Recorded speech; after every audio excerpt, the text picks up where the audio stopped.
The battle for Tripoli rages in the city's suburbs.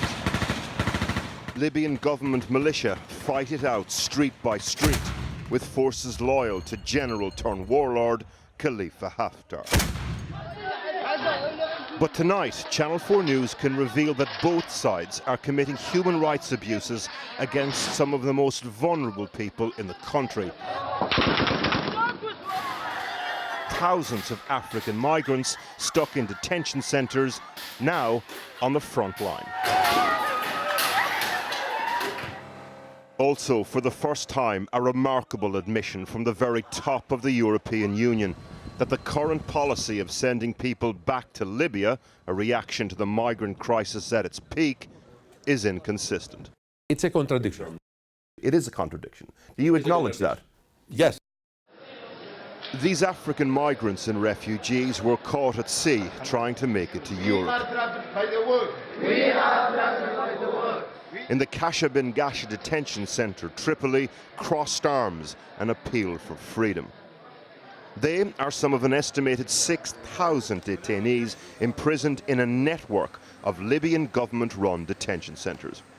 But now, with the return of war, around 6 centres are either on or close to the front line.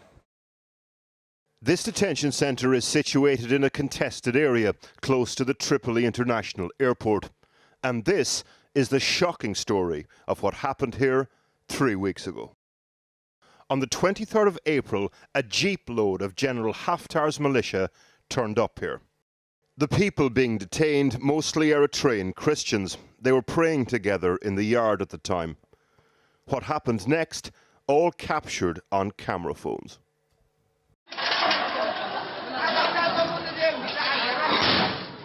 Channel 4 News has interviewed several of the people who were there. They spoke to us anonymously, out of fear for their lives. 2 o'clock afternoon. At that time, one car, model Land Cruiser, it have 4 soldiers. When the car entered inside centers, they began to shoot everywhere, directly. They said they stopped praying, so we refused it. Why? What's the reason? We didn't stop. The army began to shoot us. They killed 2 guys.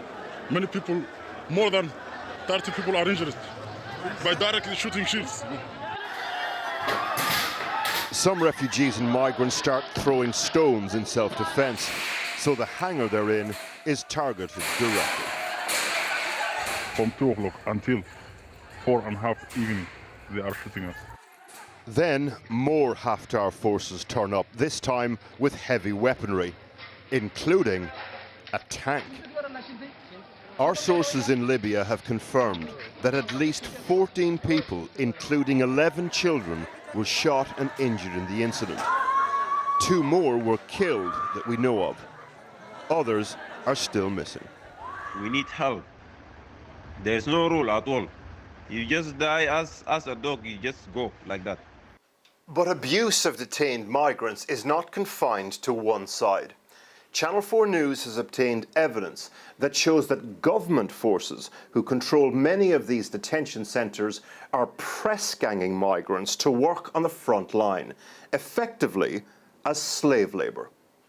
So, for example, this young man from Sudan, he sent us a picture of him wearing military fatigues and told us he was forced at gunpoint to work on the front line.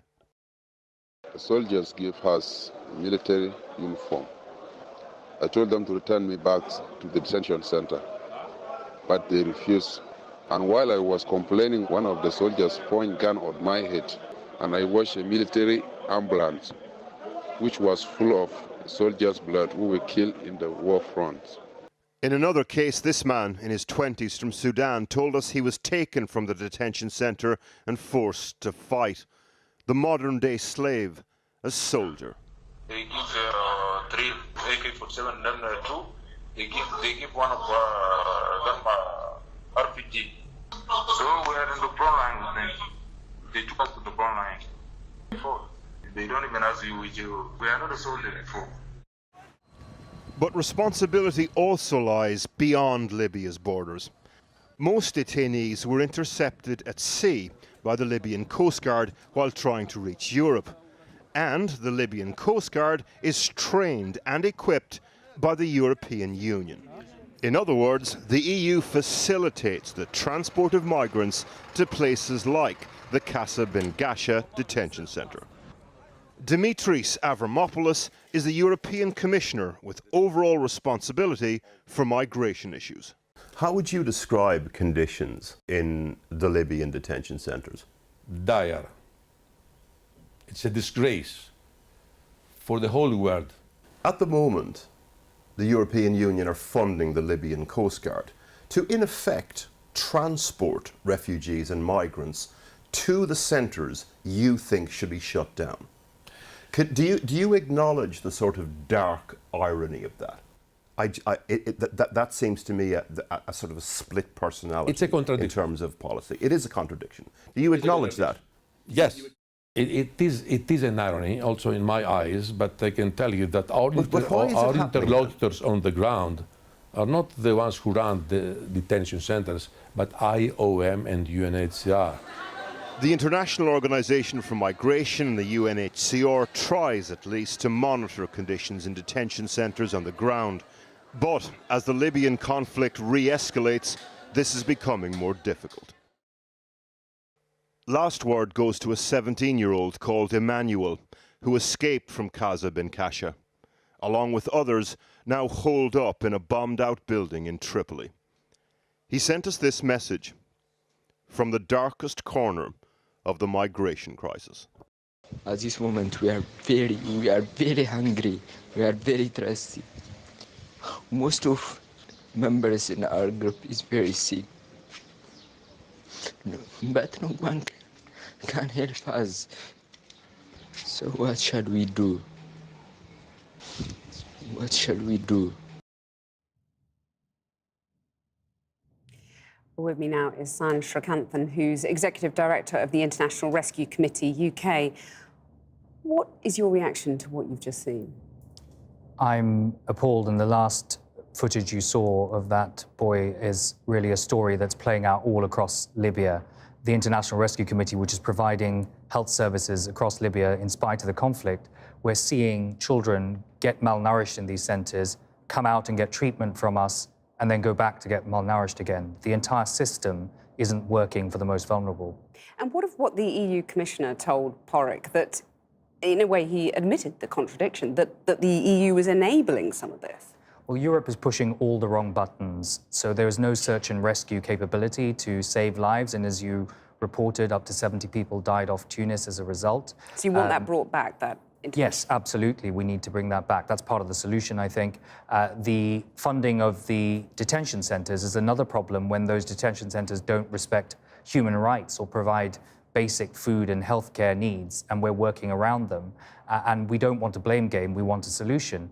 And finally, the number of people who are being returned safely to Niamey through a program that was agreed with all parties in Niger is tiny. 2,500 is too small, but only half of those have been taken up, and bureaucracy is the excuse. But what do you say to EU leaders who might say, you know, populism is on the rise, a lot of voters want tough action on migration, they don't want the search and rescue boats brought back? Well, as a humanitarian agency, we want to save as many lives as possible, but from a political perspective, we can say it's not working because we're talking to migrants in Libya who are saying, I wasn't going to try to get to Europe anymore, but now I'm stuck between armed groups on the ground that are attacking me and no other choice except this detention centre and the conditions you've reported. So they're being forced to take risks and, in some cases, lose their lives. Your organisation criticises Donald Trump for closing the American southern border to refugees and migrants. Is the EU worse, on a par?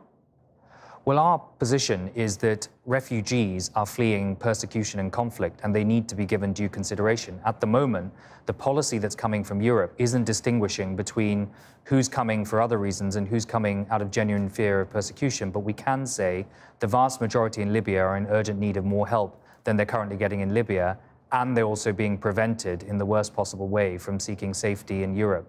And very briefly, you want to do more on the ground, the IRC themselves in Libya?